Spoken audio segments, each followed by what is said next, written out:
Hello friends, कैसे हो आप लोग। तो आज हम देखते हैं एनसीएफ 2005 की पीवाईक्यू क्वेश्चन। ये जो आपके पीवाईक्यू क्वेश्चन है मोस्ट इंपॉर्टेंट क्वेश्चन है। इसी के 15 क्वेश्चन मैंने आपको कल की डेट में करवाए थे। आज की डेट में आपको 15 क्वेश्चन करवाऊंगी, आपके 30 क्वेश्चन हो जाएंगे। एनसीएफ जो 2005 का जो इसका थ्योरी है, इसको मैंने आपको पहले करवा दिया है। आपको क्या करना है, पहले इसकी थ्योरी देखनी है एनसीएफ 2005 की। फिर जो मैंने आपको कल 15 क्वेश्चन करवाए हैं, फिर उसको देखना है। फिर आज वाले आपको 15 क्वेश्चन देखने हैं। आपको क्या है, कंसेप्ट इसका पढ़ना है, इसका थ्योरी क्लियर करना है। इसके बाद आपको 15 क्वेश्चन, फिर 15 क्वेश्चन, आपको 30 क्वेश्चन और थ्योरी। अगर आप इन तीनों चीज़ को पढ़ते हो तो आपके लिए इतना इनफ है। तो आपको एनसीएफ में और बाहर पढ़ने की जरूरत नहीं है। इससे बाहर आपका एनसीएफ में बस यहीं से क्वेश्चन बनेंगे। और जो मैंने आपको थ्योरी करवाई है एनसीएफ 2005 की, ये थ्योरी बहुत इंपॉर्टेंट है। अगर आप गूगल पे सर्च करोगे, बहुत लंबी पीडीएफ ओपन होकर आ जाएगी। फिर आप उसमें छाड़ते रहोगे पॉइंट कैसा है कैसा नहीं, बहुत लंबी लंबी खुलेगी और आपको टाइम लग जाएगा पढ़ने में, समझ में भी नहीं आएगा। तो मैंने मेन मेन पॉइंट जो आपके एग्जाम में पूछे जाते हैं वही मैंने आपको क्या है करवाया है। आप जाके उसको देख लेना। और जो 15 क्वेश्चन मैंने कल की डेट में करवाए हैं वो देख लेना। वो जो 15 क्वेश्चन मैंने कल करवाए थे ना, कितनी बार रिपीटेड हुए वो क्वेश्चन। अगर आप प्रीवियस क्वेश्चन पेपर उठा के देखोगे ना, आपको वहाँ से क्वेश्चन जरूर मिलेंगे, सारे के सारे क्वेश्चन। और जो मैंने आज ले रखे हैं, आज भी अगर आप उठा के देखोगे तो वहाँ पर क्या है, आपको ये सारे क्वेश्चन देखने को मिलेंगे। चलिए देखते हैं हमारा पहला क्वेश्चन क्या है। पहला क्वेश्चन है आपकी राष्ट्रीय पाठ्यचर्या की रूपरेखा। जैसे कि आपको पता है कि जो आपका एनसीएफ 2005 होता है, ये कितना इंपॉर्टेंट होता है आपका सीटेट के एग्जाम के लिए। अगर आपका एनसीएफ 2005 आपने इसको एक ही कंसेप्ट को आपने क्लियर कर दिया, एनसीएफ 2005 आपका होता क्या है, तो जो आपका सीटेट का एग्जाम होता है ये आपके सभी सब्जेक्ट में आपका मदद करता है। जैसे कि अगर आप करना चाहो सीडीपी हो गया, ईवीएस हो गया, मैथ हो गया, हिंदी हो गया, इंग्लिश हो गया, आपके 5 सब्जेक्ट आते हैं आपके सीटेट में। तो पांचों में अगर दो दो क्वेश्चन भी पूछा जाता है तो आपके लिए 8 से 10 क्वेश्चन इसमें बन जाता है। तो 8 से 10 क्वेश्चन आपके लिए सही हो जाते हैं। तो ऐसे ही क्वेश्चन बनते हैं। कभी कभी क्या होता है, किसी भी सब्जेक्ट में आपका 3 क्वेश्चन पूछ लेता है, 3 से 4 क्वेश्चन पूछ लेता है। वैसे 2 से कम पूछेगा नहीं, अगर किसी में एक आध पूछेगा तब भी आपके 8 क्वेश्चन बन जाएंगे। तो 8 क्वेश्चन बहुत है, ठीक है। चलो देखो, जैसे कि हमारा पहला क्वेश्चन क्या है। पहला क्वेश्चन आपका है राष्ट्रीय पाठ्यचर्या की रूपरेखा 1975, 1988, 2000 एवं 1905 ने कला शिक्षा पर जोर दिया। किस किसने क्या जोर दिया है, कला शिक्षा पर जोर दिया है। उसके लक्ष्यों एवं उद्देश्यों की परिभाषा करके उन्होंने कला शिक्षा में निर्देशन परिवर्तन का आग्रह किया, जिसमें निम्न हो। आप कौन सा इसमें निम्न है, उन्होंने कौन सी कला का क्या है जोर दिया है। पहला पॉइंट आपका है हस्तशिल्प पे काम करके श्रम की गरिमा से सौंदर्य बोध और मुक्त अभिव्यक्ति का विकास करना, इस पे जोर दिया आपका। हस्तशिल्प पे काम करके श्रम की गरिमा से व्यावसायिक रूप से साध्य कौशल का विकास करना। हस्तशिल्प पे काम करके श्रम की गरिमा से आर्थिक एवं फलप्रद अस्मिता का विकास करना है, ये आपका है। हस्तशिल्प पे काम करके श्रम की गरिमा से व्यावसायिक समझ एवं नए युग की संभावना का विकास करना है। तो आपका इसमें कौन सा आपको सबसे बेस्ट लग रहा है। तो आपको भी पता है कि जो हमारा एग्जाम होता है, हमें इसमें सबसे बेस्ट, हमें लगता है कि हाँ हमारे सारे, बट हमें सबसे बेस्ट चुनना होता है कौन सा है। तो इसमें सबसे बेस्ट आपका लग रहा है फर्स्ट क्या कह रहा है इसमें, हस्तशिल्प पे काम करके, हाथों से काम करके श्रम की गरिमा जो आपकी होती है, सौंदर्य बोध और मुक्त क्या है, मुक्त अभिव्यक्ति का विकास करना है। सबसे मेन पॉइंट आपका यही हो जाएगा, सबसे अच्छा पॉइंट। तो पहला क्या हो जाएगा, आपका राइट आंसर हो जाएगा। इसमें क्या कहा जा रहा है, मुक्त अभिव्यक्ति का विकास करना है इसमें। तो पहले ही आपका हो जाएगा राइट आंसर। अगला देखिए, अगला आपका सेकंड क्वेश्चन है राष्ट्रीय पाठ्यचर्या प्रारूप 2005 ने बल दिया है कि अध्यापक शिक्षा पाठ्यचर्या में अध्यापकों की भाषा दक्षता में वृद्धि होनी चाहिए। क्या होनी चाहिए, अध्यापकों की भाषा दक्षता में क्या होनी चाहिए, अभिवृद्धि होनी चाहिए। क्योंकि आपका अध्यापक शिक्षा कार्यक्रम अध्यापकों के लिए भाषा की केंद्रीयता को मान्यता नहीं देता। यह आपका है अध्यापक अपर्याप्त क्या है, संचारक है, नहीं। त्रिभाषा नीति बेहतर कार्य करती, जो आपकी त्रिभाषा नीति बेहतर कार्य करती है, नहीं। आपका क्या है, विदेशी, देखो विदेशी भाषा होने के कारण अंग्रेजी ठीक तरह से नहीं बोली जाती। क्या है, अंग्रेजी जो आपकी है विदेशी भाषा, इसलिए सही से नहीं बोल पाती है, तो आपका गलत है। अगर लोग बोलना चाहे, अगर आप एक महीने से कम अगर 2 महीने आप रह लेते हो, ठीक है, अंग्रेज़ों के साथ रह लेते हो, तो आप बिल्कुल जैसे वो लोग बोलते हैं वैसे आप भी बोलना सीख जाओगे। 2 महीने, बस आपके लिए 2 महीने हैं तो आप बोल सकते हो। तो इसमें क्या है, भाषा दक्षता में अभिवृद्धि होनी चाहिए, क्योंकि क्या होता है आपका अध्यापक शिक्षा कार्यक्रम अध्यापकों के लिए भाषा की केंद्रीयता को मान्यता नहीं देता है। क्या है, इसकी भाषा की केंद्रीयता को मान्यता नहीं देता है। तो फर्स्ट क्या हो जाएगा, इसमें आपका राइट आंसर हो जाएगा। थर्ड क्वेश्चन देखिए, थर्ड क्वेश्चन आपका गणित का राष्ट्रीय पाठ्यचर्या रूपरेखा 2005 के आधार पत्र के अनुसार लोक कलन विधि की समृद्धता की प्रशंसा सराहना बच्चे की गणित के बोध को समृद्ध कर सकती है। लोक कलन विधि से क्या तात्पर्य, इसमें आपको क्या बताना है, लोक कलन विधि आपको कौन सी विधि है आपको इसमें बताना है। देखो, लोक गीतों को गाने के लिए कलन विधि का विकास करना है, नहीं। प्राचीन काल में उपयोग की गई कलन विधि है, ये भी नहीं है। आपके पारंपरिक सांस्कृतिक एवं सामाजिक गतिविधियां भी कलन विधि है, नहीं। जो लोग औपचारिक रूप से शिक्षित नहीं हैं उनके द्वारा प्रयुक्त की गई मानसिक गणना की विधि है।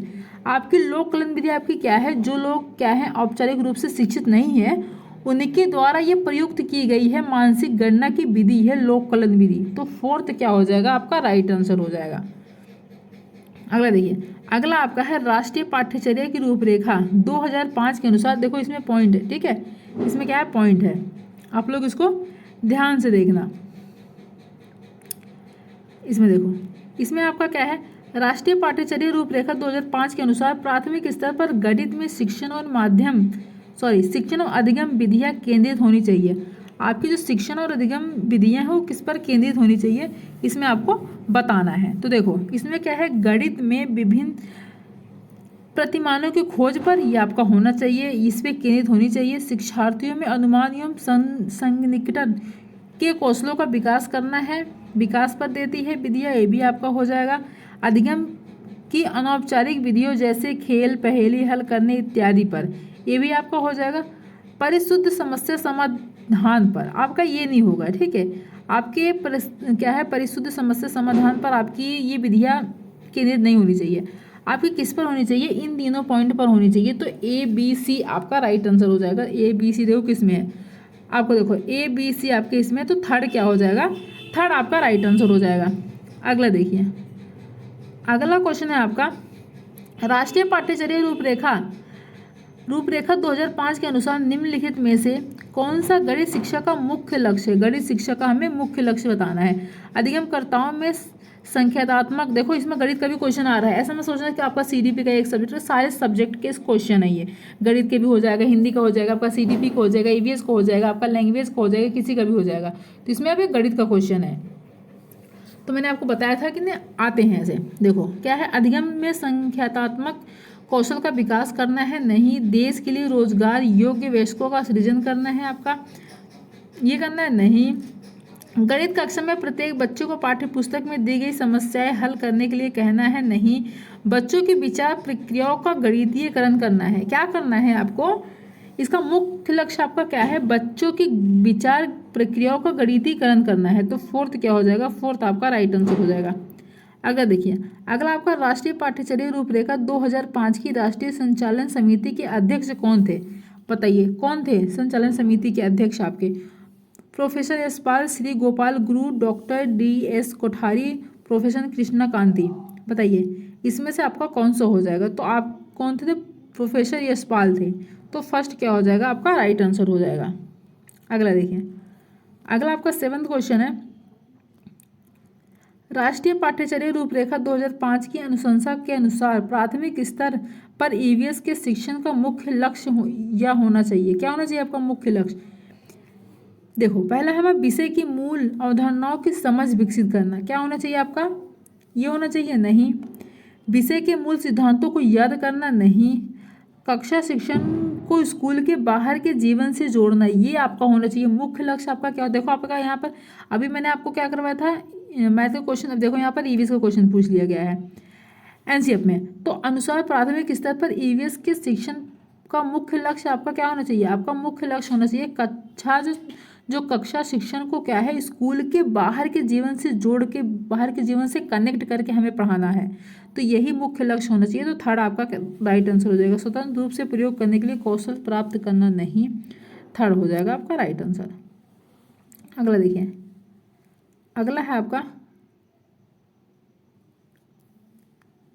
अगला है राष्ट्रीय पाठ्यचर्या की रूपरेखा 2005 के अनुसार कौन सा आधार उत्कृष्ट गणितीय शिक्षा के दृष्टिकोण को प्रदर्शित करता है? बताइए कौन सा दृष्टिकोण है आपका? उच्च गुणवत्तापूर्ण गणितीय शिक्षा वह है जिसमें कोई विद्यार्थी अनुत्तीर्ण हो। क्या है? उच्च गुणवत्ता गणितीय शिक्षा वह है जिसमें कोई विद्यार्थी क्या हो, अनुत्तीर्ण हो। ये आपका है? नहीं, आपका नहीं है। ठीक है।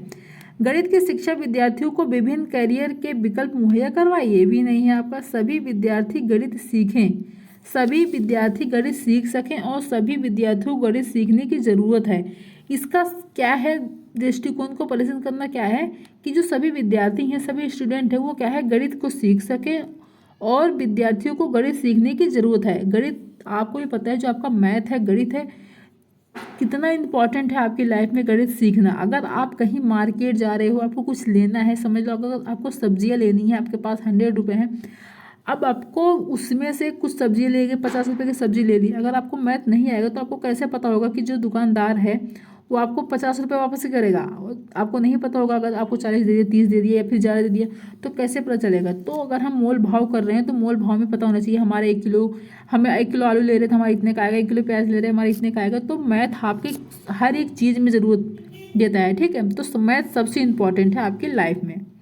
तो थर्ड ही क्या हो जाएगा आपका राइट आंसर हो जाएगा।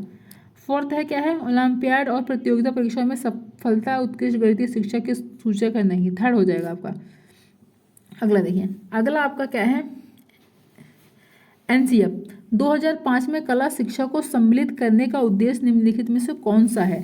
तार्किक चिंतन में अभिवृत्ति, वैज्ञानिक दृष्टिकोण का विकास, सांस्कृतिक विरासत की सराहना, ऐतिहासिक जगहों का क्या है, परिभ्रमण। आपका इसमें से कौन सा हो जाएगा? तो आपका हो जाएगा सांस्कृतिक विरासत की सराहना करना है। तो थर्ड क्या हो जाएगा आपका राइट आंसर हो जाएगा। अगला देखिए, अगला है राष्ट्रीय पाठ्यचर्या रूपरेखा।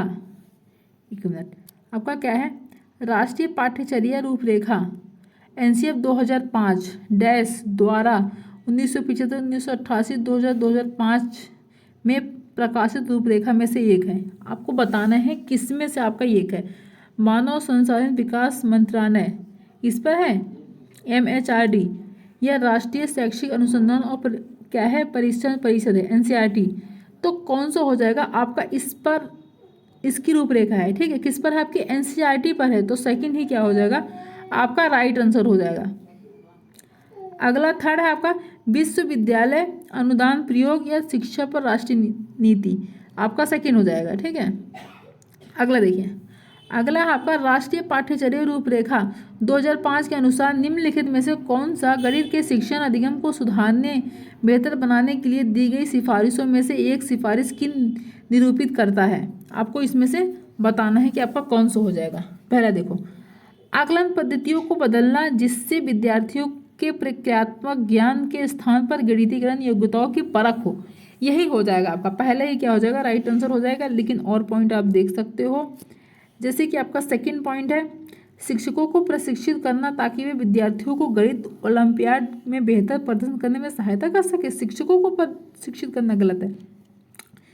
गणित पाठ्य पुस्तक के साथ साथ विद्यार्थियों को अभ्यास पुस्तिकाओं से अभ्यास करने के लिए प्रोत्साहित करना, ये भी आपका गलत है। गणित को लोकप्रिय करने के लिए ध्यान फोकस युवाओं की रोजगार पाने की योग्यता को बढ़ाने पर स्थानांतरित करना है, ये भी आपका क्या है गलत हो जाएगा। तो आपका 11th का आपका क्या है फर्स्ट आपका राइट आंसर हो जाएगा। अगला देखिए, अगला आपका 12वां है एनसीएफ 2005 की राष्ट्रीय संचालन समिति के अध्यक्ष कौन थे? Professor Kothari, professor Mehrotra, professor Yashpal, professor Ramamurthy, कौन थे बताइए? राष्ट्रीय संचालन समिति के अध्यक्ष आपके कौन थे? तो देखिए आपके थे प्रोफेसर यशपाल। एनसीएफ 2005 की राष्ट्रीय संचालन समिति के अध्यक्ष कौन थे? प्रोफेसर यशपाल थे। तो थर्ड क्या हो जाएगा आपका राइट आंसर हो जाएगा। अगला देखिए, अगला आपका क्या है व्यवहारिक कार्य को पाठ्यचर्या में सम्मिलित करने का मुख्य उद्देश्य आपका क्या हो जाएगा? सिद्धांत पर अधिक जोर कम करना, क्या है पहला ही आपका क्या हो जाएगा, मुख्य उद्देश्य हो जाएगा। सिद्धांत पर अधिक जोर को क्या है, कम करना है। छात्रों में विभिन्न कौशलों को विकसित करना है, आपका क्या है, नहीं है। छात्रों को परीक्षा में बेहतर स्कोर करने में मदद करना है। छात्रों को साल भर व्यस्त रखना है, नहीं। फर्स्ट क्या हो जाएगा आपका, राइट आंसर हो जाएगा। अगला देखिए, अगला आपका है राष्ट्रीय पाठ्यचर्या रूपरेखा 2005 के अनुसार प्रौद्योगिकी गणितीय अन्वेषण में सहायता कर सकती है और छात्रों को संलग्न मतलब व्यस्त करने में सहायक हो सकती है। अतः आपका क्या है, कैलकुलेटर के उपयोग की अनुमति विद्यालय की सभी परीक्षाओं में देनी चाहिए, नहीं। पेपर पेंसिल की कलन विधि को समाप्त कर देना चाहिए, ये भी गलत है आपका। तकनीकी का उपयोग गणित में अमूर्त अवधारणाओं को शिक्षण अधिगम को सुसाध्य बनाने के लिए किया जा सकता है, यही आपका क्या हो जाएगा, पॉजिटिव हो जाएगा, यही आपका राइट आंसर हो जाएगा। क्या करना है इसमें, प्रौद्योगिकी गणितीय अन्वेषण में मतलब खोजबीन में सहायता कर सकती है और छात्रों में क्या है, छात्रों में व्यस्त करने में सहायक हो सकती है। अतः क्या होना चाहिए आपका, तकनीकी का उपयोग गणित में अमूर्त अवधारणाओं के शिक्षण अधिगम को सुसाध्य बनाने के लिए किया जा सकता है, तो थर्ड ही क्या हो जाएगा आपका, राइट आंसर हो जाएगा। फोर्थ क्या है, कक्षा में श्यामपट्टों को स्मार्ट बोर्ड से बदल देना चाहिए, ये भी आपका क्या है, गलत है। थर्ड आपका राइट आंसर हो जाएगा। अगला देखिए, अगला क्वेश्चन है आपका, एनसीएफ 2005 सीखने के रचनावादी दृष्टिकोण पर जोर देता है क्योंकि यह डैश पर केंद्रित है। यह आपका किस पर केंद्रित है, परिभाषा और सूत्रों के स्मरण पर केंद्रित है, नहीं। स्मरण या नियमित गृह कार्य जमा करना, नहीं। आकर्षक गतिविधियों के माध्यम से शिक्षार्थी की सक्रिय भागीदारी से, आपको देखो पॉजिटिव नेगेटिव टैग वर्ड भी ध्यान देना है, बाद में मैं करवा दूंगी। इसमें क्या है, स्मरण करना, स्मरण करना आपका क्या है, नेगेटिव टैग वर्ड आपका गलत हो गया। गृह कार्य जमा करना है, गृह कार्य आ गया, नेगेटिव टैग वर्ड गलत हो गया। आकर्षक गतिविधियों के माध्यम से सक्रिय, आपका क्या है, सक्रिय भागीदारी आ गया। अगर यहाँ पर निष्क्रिय आता तो आपका नेगेटिव पॉजिटिव हो जाता है, यहाँ पर क्या आ गया, सक्रिय आ गया, पॉजिटिव टैग वर्ड है तो आपका सही हो जाएगा। शिक्षक द्वारा प्रभावी व्याख्यान और निर्देश, व्याख्यान भी आपका क्या है, नेगेटिव टैग वर्ड है। आपको 3 स्मरण हो गया, गृह कार्य हो गया और व्याख्यान 3 आपको क्या है, नेगेटिव टैग वर्ड देखने को मिल गए। यहाँ पर आपको पॉजिटिव टैग वर्ड देखने को मिल गए, तो क्या हो जाएगा, थर्ड आपका राइट आंसर हो जाएगा। तो क्या थे आपके, ये 15 क्वेश्चन थे जो एनसीएफ 2005 के, तो जो आज कंप्लीट हो गए। कल 15 क्वेश्चन थे, आज 15 क्वेश्चन, मैंने आपको 30 क्वेश्चन करवा दिए। जो बार बार रिपीटेड क्वेश्चन है वही मैंने आपको करवाए हैं। आप इसको 1 से 2 बार देख लेना, फिर आपके लिए इतना क्वेश्चन इनफ रहेगा एनसीएफ 2005 के लिए। सारे मेन क्वेश्चन है जो मैंने आपको करवाए हैं। चलिए अब मिलते हैं नेक्स्ट वीडियो में। अगर आपको वीडियो पसंद आई हो तो लाइक कर देना, सब्सक्राइब कर देना, शेयर कर देना। Thank you.